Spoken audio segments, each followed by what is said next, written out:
Alors, il y a un an, jour pour jour, je vivais dans un appartement parisien, dans le 11e arrondissement, comme une grosse bobo, complètement coincée et enfermée dans la vie citadine entre deux confinements. Et au cours du mois de mai, j'ai vendu toutes mes affaires, j'ai gardé 3 cartons que j'ai foutus dans une vieille voiture que j'avais achetée une semaine avant, et je suis partie explorer les routes de France et venir vous rendre visite à vous, les abonnés, pour vous aider à mettre en place des initiatives écologiques. Vous êtes très nombreux et nombreuses à me poser plein de questions et avoir envie aussi de changer de vie, soit pour vivre dans un van, soit pour vivre dans une caravane, soit tout simplement pour sortir de votre zone de confort et aller vivre des rêves qui paraissent être un fantasme dans votre tête. Et le but d'aujourd'hui, c'est de répondre à toutes vos questions sur ce qui a changé pour moi depuis un an et qui peut éventuellement vous inspirer, vous faire rire. Et l'idée, c'est aussi de partager un petit moment sympa avec vous dans, comme vous le savez tous maintenant, Tatiana. Il y a Julien qui me demande comment se lancer dans une aventure écologique, vivre en caravane, abandonner la ville, abandonner son quotidien. Première chose, je ne me suis pas lancée dans une vie écologique. Il y a beaucoup de gens qui ont ce fantasme que je suis super écolo, super zéro déchet, parce que je fais beaucoup de vidéos sur ça sur ma 2e chaîne YouTube qui s'appelle Vers chez vous, que je vous encourage à aller voir. Mais en réalité, je fais plein de tentatives écologiques et il y en a plein que je garde pas du tout au quotidien. Donc j'essaye de m'inspirer de gens que je rencontre qui ont des idées écologiques, de faire des recherches, de vous montrer ce qui est possible de faire. Et moi, au quotidien, j'essaye de faire de mon mieux, exactement comme vous essayez sûrement de faire de votre mieux, si en tout cas l'écologie vous intéresse. Mon conseil absolu, c'est d'y aller vraiment tranquillement à votre rythme. J'avais pas mon permis il y a 1 an et demi, maintenant j'ai mon permis. Déjà, ça c'était une grosse étape. J'avais jamais acheté de voiture, je me suis renseignée pour acheter une voiture, ça a été une galère pas possible. Ensuite, j'avais peur de conduire la caravane, j'ai appris à conduire la caravane. J'avais peur de dormir dans la caravane, j'ai appris à dormir dans la caravane. Pareil pour sortir de mes peurs, rencontrer des gens. J'essaye de pas avoir peur des sangliers qui sont à 1 mètre de ma caravane, mais parfois j'ai peur des sangliers qui sont à 1 mètre de ma caravane. Ça m'est vraiment arrivé. La nuit de la lune rousse, il y avait vraiment des bruits inquiétants à 1 mètre de ma caravane. Et le lendemain, on a retrouvé des pattes de bouquetin. Et alors, il y a un mec qui m'a dit que c'était l'œuvre d'un loup. Alors le loup aurait plus eu peur de ma lumière que de moi dans la caravane, c'est sûr. Mais il y avait quand même un loup ou un sanglier. C'est sûrement plus un sanglier, mais il y avait sûrement un sanglier à 1 mètre de ma caravane. Donc un conseil, si vous voulez changer radicalement de vie, c'est quelque chose qui va prendre beaucoup de temps et il faut commencer par des petits gestes. J'ai rencontré une fille, justement, j'étais au bord d'un lac avec ma caravane. Il y a une abonnée qui a vu une story et qui est venue me voir, me faire un petit coucou, papoter avec moi et tout. Et elle m'a dit, voilà, moi je rêverais de voyager, de faire le tour du monde, etc. Comment faire? Je lui ai dit, commence par aller à La Rochelle.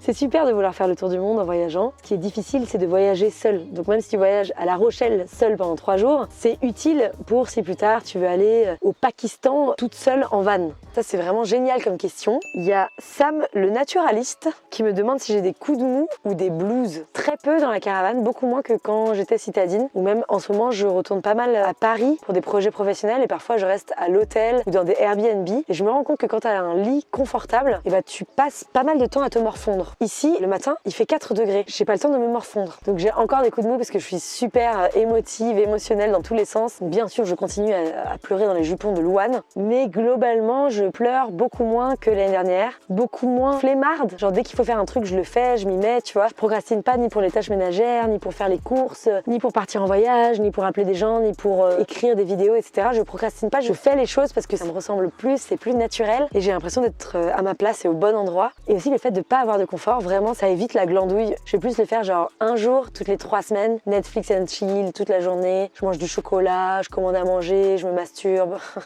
C'est trop bien, j'adore. Mais c'est plus une journée toutes les 3 semaines, alors qu'avant j'avais tendance à faire ça beaucoup trop souvent, tous les week-ends. Et en fait, j'étais triste et épuisée par la vie, donc je restais au lit tout le temps. Je pense que c'était un peu la dépression. Il y a un homme charmant qui s'appelle le fou du 69 qui me demande si il peut se branler sur mes photos. Avec plaisir. Apparemment, il y a beaucoup de gens qui font des vidéos sur moi, qui sont en colère contre moi, ou de gens qui utilisent mon image, des stories ou des lives qui étaient mis sur des sites pornographiques, etc. Je peux porter plainte. D'ailleurs, j'ai des amis qui portent plainte pour ce genre de choses et je les encourage vraiment à porter plainte. Sachez que c'est illégal et que je peux vous envoyer en prison pour ce que vous faites, mais j'ai pas trop le temps et j'ai pas l'énergie pour le faire. Donc faites ce que vous pouvez pour être heureux, mais c'est vraiment pathétique.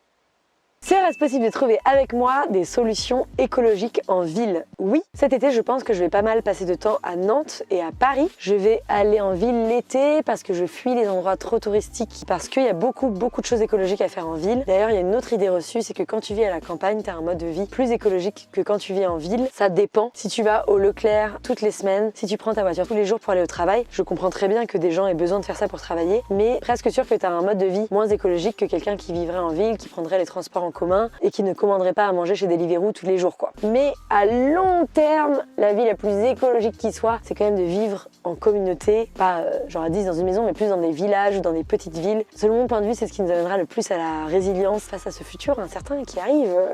Je vais pas trop en parler sur cette chaîne, mais quand même, quoi. On me demande ce que j'ai préféré comme expérience avec tous ces changements pendant un an. Je pense que j'ai préféré 3 choses. La première, c'est le minimalisme. Je vis avec énormément d'objets, et quand même globalement beaucoup moins que quand j'avais un appartement. C'est globalement une expérience qui me permet de profiter plus des humains qui y a autour de moi, d'aimer plus, de partager plus, de moins me méfier et surtout de moins être matérialiste. La deuxième chose que j'ai le plus appris à faire, c'est bricoler. Je savais pas du tout bricoler avant de vivre en caravane, et pourtant j'ai vécu longtemps avec quelqu'un qui rénovait sa propre maison, mais j'avais jamais porté d'intérêt spécialement au bricolage. En gros, maintenant, je suis pas spécialement forte en bricolage, mais je sais manier la scie, la perceuse, je sais construire des cabanes, creuser des mares, faire des systèmes électriques pour puiser de l'eau dans des bidons, installer des panneaux solaires, etc. Et ça m'a donné un goût de l'indépendance et de... Il y a vraiment des oies qui font un boucan. À 5h du matin, elles font le boucan. On a compris, vous existez, vous êtes là. Oui, on dirait moi, en train de crier au milieu d'un champ. Stop! Entre les tracteurs, les oies et les chiens, la campagne, c'est plus bruyant que Porte de Clignancourt. Et j'ai vécu sur le boulevard.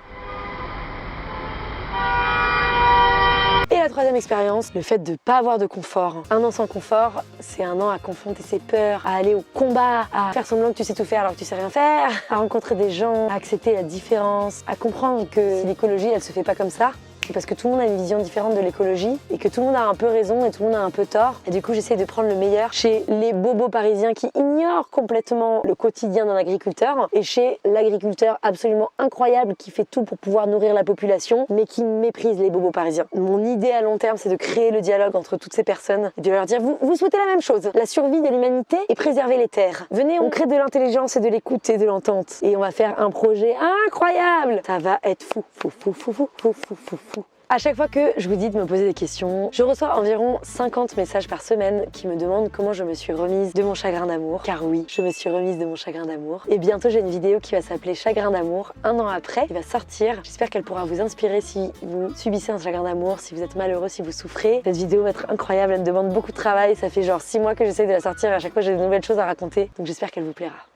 Est-ce que le Covid a un impact sur ma manière actuelle de vivre ? Bien sûr. Je suis privilégiée parce que j'ai une petite caravane et que je vis dans la nature. Mais déjà, entre ce que vous voyez de mes stories qui correspondent généralement à 3 minutes de ma journée versus la vérité, je vous montre pas les moments où je me fais chier, où je suis fatiguée, où je rencontre personne. Et en plus, c'est pas du tout tous les jours facile. Parfois, pendant des semaines et des semaines, je suis toute seule dans la caravane et je voyage avec mon équipe. Donc on est entre nous. En ce moment, on voyage à 3. On est là toutes les 3, genre le midi. Putain, il est meilleur le riz aujourd'hui que hier. Ouais, super, le riz, il est mieux cuit, quoi. Ouais, quelle aventure. Parfois, on n'a plus rien à se dire. Enfin, comme les couples, je suppose, mais c'est long, c'est chiant. Et pourtant, je vis avec des gens exceptionnels. Mais c'est juste que, le manque de vie sociale se fait clairement ressentir. C'est pas facile. Genre, parfois, notre plus grande activité, c'est d'aller au marché le samedi. Youhou! Après, c'est vrai qu'on est vachement animés par les vidéos qu'on fait. C'est ça qui nous donne la rage de vivre, l'envie de faire des trucs, de nous lever tous les matins, etc. Mais globalement, on passe notre vie à travailler, quoi. Faut avoir conscience de ça. La façon dont le Covid a été géré en France, c'est de nous laisser soit étudier, soit travailler.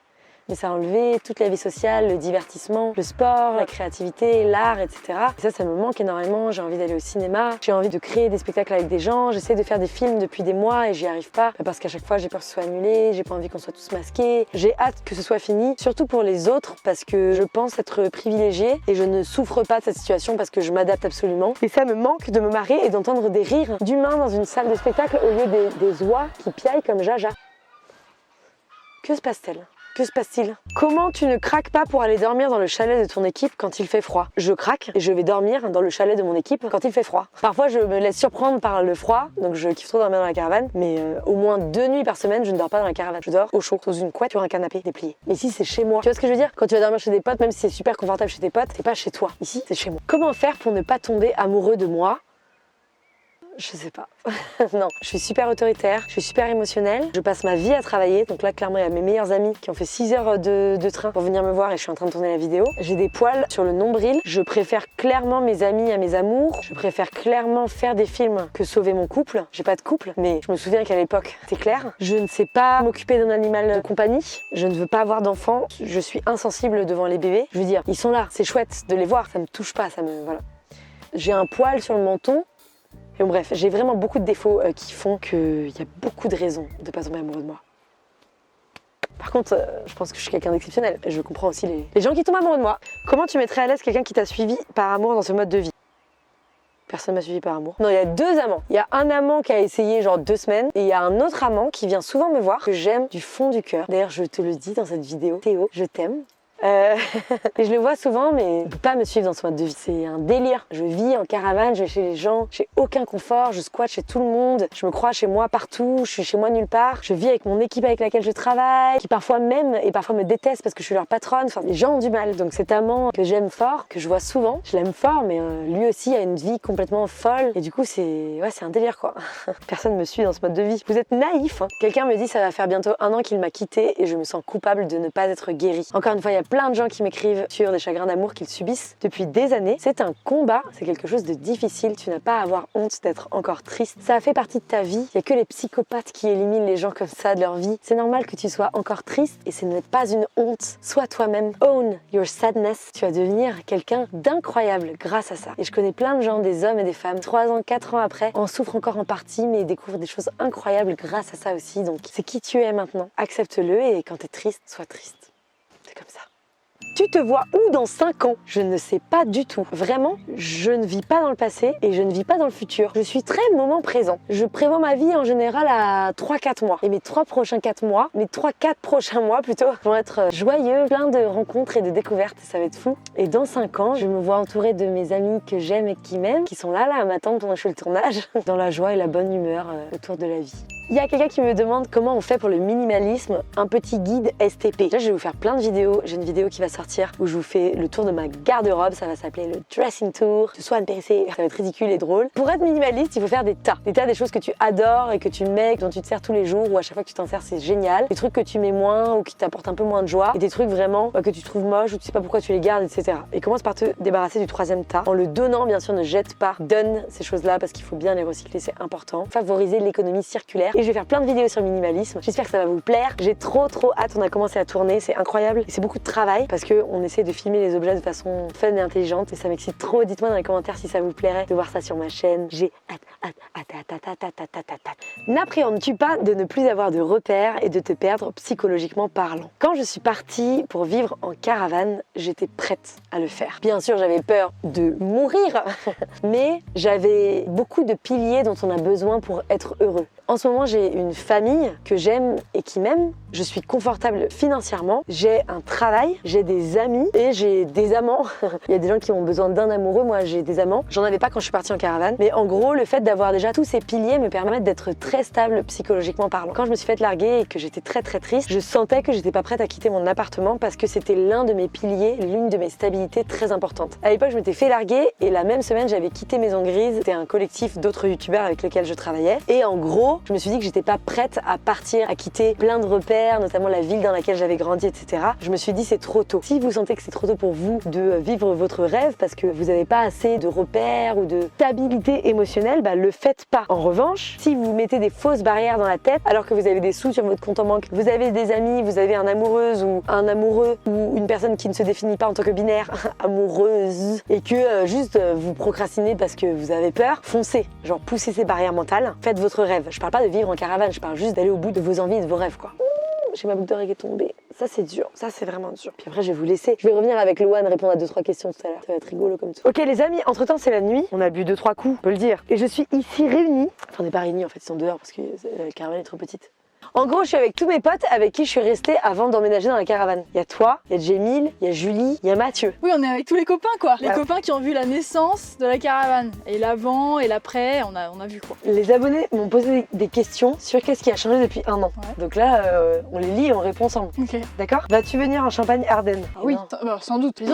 La Champagne-Ardenne, c'est ton rêve, Swan, en fait. C'est vrai que c'est là qu'on boit du champagne. Viendras-tu en Suisse avec Loulou? Ah ouais. Je rêve trop de vous rencontrer, cœur papillon. Avec plaisir. On a plein de copains qui habitent en Suisse. En fait, on a un copain qui habite en Suisse, il est avec nous là maintenant, on n'est pas du tout en Suisse. Il va venir après moi, c'est lui qui habite en Suisse. Qu'est-ce que tu préfères dans ta vie de baroudeuse? C'est à moi de répondre. Je sais pas. Toi, ce que tu préfères? Je sais pas. Moi, je répondrais au tac au tac, te laver aux gants. Et d'ailleurs, c'est difficile pour l'entourage. C'est vrai que j'aime me laver aux gants. Oui, un peu trop. C'est inquiétant. Voilà. C'est-à-dire que Swan, quand elle part, des fois elle part. Elle se dit bon, allez, c'est mon heure. Elle se prend une putain de bassine. Elle te trempe un petit gant qu'elle a fait sécher sur son truc en dehors là, qui tout moisi. Et vas-y que ça se frotte et tout. Ça, c'est la vie de Swan. caravane en fait. Mais je l'ai jamais vue si J'aime. heureuse qu'après s'être lavée au gant. Ça, il y a un an, j'aurais pas T'aurais pas dit. supposé, j'aurais pas dit non. Avant, t'aimais juste pas te laver. On avance d'année en année, c'est, tu vois, c'est N'importe quoi. des pas vers l'hygiène. Excuse-moi, tu viens de me dire que t'aimais bien te laver une fois tous les 3 jours. Ça, c'est des tâches, c'est pas de la pluie. Hein. Mais pourquoi je me lave tous les 3 jours quand je suis avec toi? Parce que tu me fais tremper sous la pluie pendant des heures. J'ai pas besoin de douche. Là, je suis désolée. Je suis déjà lavée par la nature. Qu'est-ce qu'on a d'autre? On a si l'eau de la bouillotte, réutilisable. Tu fais cuire tes légumes dans l'eau de la bouillotte et inversement. Non, ça c'est dur aussi. En fait, c'est les odeurs globalement pour l'entourage qui sont compliquées. C'est pas vrai du tout. C'est pas que ça qui est dur. C'est vrai qu'il y a quand même d'autres choses pas que ça qui qui est- sont plutôt compliquées. Le froid s'éternise beaucoup cette année. Es-tu fière d'avoir passé autant de nuits avec Tatiana? Tu dors où ce soir, Louane? Alors je vais pas répondre à cette question, ça me rend triste. Je me dis, pff, quelle nuit de merde que je vais passer, donc j'y pense pas. Je préfère attendre jusqu'au dernier moment. C'est pas vrai, c'est vachement cosy la carave. Non, ça craque, tu couines, j'en peux plus. Ça craque, tu Il fait fouilles. froid, il y a de l'eau partout. Il fait pas froid, il fait 9 degrés 4. Regarde, ça s'est réchauffé. 10 degrés 1. Non, Eh oui. ça me plaît pas. Le matin, on se réveille, il y a de la Mais si tu veux, je peux transpiration fermer qui coule. la fenêtre là. Ça permet pas d'aérer aller, ton ça vieux dit. pull humide que tu laisses jamais sécher à de la Que machine. tu mouilles en me laissant traîner dehors en me disant reste dans l'entrée, t'as pas d'entrée, Swan. Tu te déchausses avant d'entrer chez moi, c'est tout. Mais c'est la terre dehors. Non mais moi j'ai appris quelque chose avec Swan qui vit en caravane, c'est que le froid, c'est pas qu'en hiver. Voilà. Et on a froid. C'est vrai qu'il fait froid. Là, on est fin mai là et on se pèle la nouille. C'est Hein. 2 degrés en moyenne, on s'en sort pas. Donc l'hiver s'éternise, oui, enfin la vie s'éternise hein, globalement, c'est assez long quoi. Est-ce qu'il faut une formation pour rouler avec la caravane? Eh bien, tu en aurais eu besoin en tout cas. Ça aurait été. Je Non, t'ai tendu si. une grande perche. Et je pense, tu vois, qu'il en existe et que tu aurais dû saisir cette perche. Tu aurais dû t'inscrire. Pas juste une seule pour s'initier aux bases, non, à toutes. C'est ça parce qu'on me fait des appels de phare quand je double, mais j'ai appris que les camions ils disent c'est bon, tu peux te rabattre. Oui. Non, c'est surtout pour les questions de il faut soulever la caravane. Anaïs, Nelly, venez pousser. C'est surtout ça en fait, celui qui me Mais là, chagrine. non, mais c'est juste parce qu'elle a failli tomber dans le ravin. Mm. Et du coup, on s'est tous mis derrière pour la pousser vers le haut. C'est une question de gravité, ça n'a rien à voir avec les compétences. Non mais c'est pas la conduite, le problème c'est l'arrêt en fait. Faut la soulever, la pousser, l'amener partout. Faut la ranger, non c'est l'enfer. C'est une plus battante. Et ça rame, et ça rame, et ça rame. Et ça rame. Cette vidéo elle était censée vendre du rêve un peu. Oui, non mais alors par contre, C'est pour dire aux gens, pour les Si. inspirer. il en ressort des moments rigolos. Mais je me rappelle la fois où tu m'avais montré ton interrupteur d'évier, là on avait bien ri. C'est toi. Quel conseil la Swan d'aujourd'hui donnerait à celle d'il y a un an? Achète un duvet à moins de 10 degrés. Oui. Ne jette pas toutes les serpillères que tu as trouvées. Tu as dit à quoi ça sert toutes ces Ouais. serpillères? Comment te nourris-tu quand tu es 100% du temps dans la caravane? Tu vas livrer des dominos dans les buissons. C'est vrai que ça nous est arrivé de nous faire livrer des pizzas pleine nature. Le principe, c'est que tu trouves l'adresse la plus proche et tu es sûr que la voiture ou le scooter va passer par là. Et tu sors de la forêt quand tu vois du mouvement. Il faut que ce soit le livreur ou la livreuse. Parce que sinon, ces gens c'est sont flippant. terrifiés. Merci Louane d'avoir répondu aux petites questions. Ouais, mais ouais, ça me fait plaisir. Tu m'envoies Jamil? Ouais. Comment fait-on pour survivre à 5 degrés? T'as déjà dormi dans la caravane? Oui. Alors? C'est trop bien. C'est trop bien! Ah, carrément. Bah déjà, comment on survive? Elle a un chauffe-cul. J'ai un plaid chauffant. Voilà. En fait, c'est peut-être pas... il fait froid au-dessus, chaud en dessous, et du coup, au milieu, t'es pas mal. Faut juste penser à débrancher avant de vraiment t'endormir, sinon tu te réveilles peut-être pas. C'est ça. Et tu Il y a un meurs. risque d'incendie. Il y a un risque d'incendie. Il y a un risque d'incendie. Ça fait peur aux gens, faut pas Ouais, dire ça. c'est- Si faut on pas, laisse non. ça au montage, tu choisis ta question. Ouais, c'est intense. Il y en a beaucoup. Ouais. Une question sur 2, ça parle de ma rupture. Je vais faire une vidéo, les amis. Attends, mais vas-y, on peut en parler. J'étais comment avant de partir en... J'étais comment avant de partir en caravane? Comment t'étais Attends, juste avant ou avant d'avant? Bah, les 6 mois d'avant, quoi. Parce que juste avant, elle était déterre. Juste avant, elle savait elle voulait faire ça et tout. Mais avant, je dois être honnête. Ouais. Enfin, je suis Ouais, vas-y. honnête. Mais montagne russe. De toute façon, Swan, t'es comme ça. Ouais. T'es claques tes sentiments bruts, quoi. Et autant, tu pouvais éclater de rire. Et la seconde d'après, t'effondrer, t'enfermer dans la salle de bain. Ah ouais, je m'enfermais dans la salle de Tu bain. t'enfermais dans la salle de bain. C'est vrai Et que nous, on je était m'enfermais comme ça dans le salon. Alors, qu'est-ce qu'on fait? Ce qu'il faut faire avec toi, c'est te laisser un peu décompresser et tu ressors. Moi, je me souviens d'un jour où t'es ressorti de ta salle de bain et t'avais les yeux qui pleuraient, mais la bouche qui souriait et t'avais ton verre de vin. Alors, c'est bon, je vais J'étais pas folle, de en fait. soucis. Faut encaisser un truc pareil. Hein. C'était rude pour toi, pour les gens qui t'entouraient aussi. Fallait Ouais. passer par ça. Et du coup, tu dirais que j'ai changé aujourd'hui? Changer, je sais pas. Je sais pas si on peut dire changer. T'as avancé, t'as trouvé des trucs et tout. Tu t'es affirmé dans tes valeurs, que ce soit l'écologie, que ce soit même la politique. Tu sais, déjà avant, t'avais des idées, mais tu les as affirmées et tout. Et ça, c'est un truc qui se ressent à fond. J'avais plus de temps pour réfléchir aux choses importantes. Bah oui. Toutes les personnes qui sont en relation relation. Ouais, ça va être la charge moitié de mentale. ton temps, ouais. bah oui, et même si ça se passe bien, admettons ça se passe bien, Ouais. c'est quand même la moitié de ton cerveau qui est dédié à un autre être, quoi. Ouais, c'est vrai. Et là, l'autre être, c'était un sacré morceau, tu vois, Ouais, et ça t'a pris vachement de temps, et avec la rupture, alors, ça a pris tout ton temps, tu Ouais, vois, ça, mais là, tu t'es délesté, donc t'es devenue méga légère, en fait. c'est clair. C'est magnifique. Ça devient intense cette vidéo, putain. Merci Jamilou. Avec plaisir. Et voilà, c'est la fin de ce petit point sur ce qui a changé depuis 1 an. J'espère que vous serez nombreux à regarder la vidéo Chagrin d'amour 1 an après et qu'elle vous inspirera. J'ai remarqué que cette vidéo vous a beaucoup marqué et qu'il y a beaucoup de gens qui s'interrogent, qui souffrent encore des années après, etc. Donc on en parlera avec bienveillance et intelligence. N'hésitez pas à vous abonner à ma chaîne. Bien sûr, si vous êtes intéressé par l'écologie ou juste par regarder des gens qui font de l'écologie, n'hésitez pas à vous abonner à cette chaîne ici et à aller voir cette vidéo. Je vous embrasse. Je vais essayer de faire des petites vidéos un peu plus tranquilles comme ça souvent parce que je cours partout et je suis fatiguée. Mais c'est toujours un plaisir de partager avec vous et de faire plein de trucs. Il y a des projets incroyables qui arrivent. Je vous embrasse. Et surtout, abonnez-vous. abonnez-vous.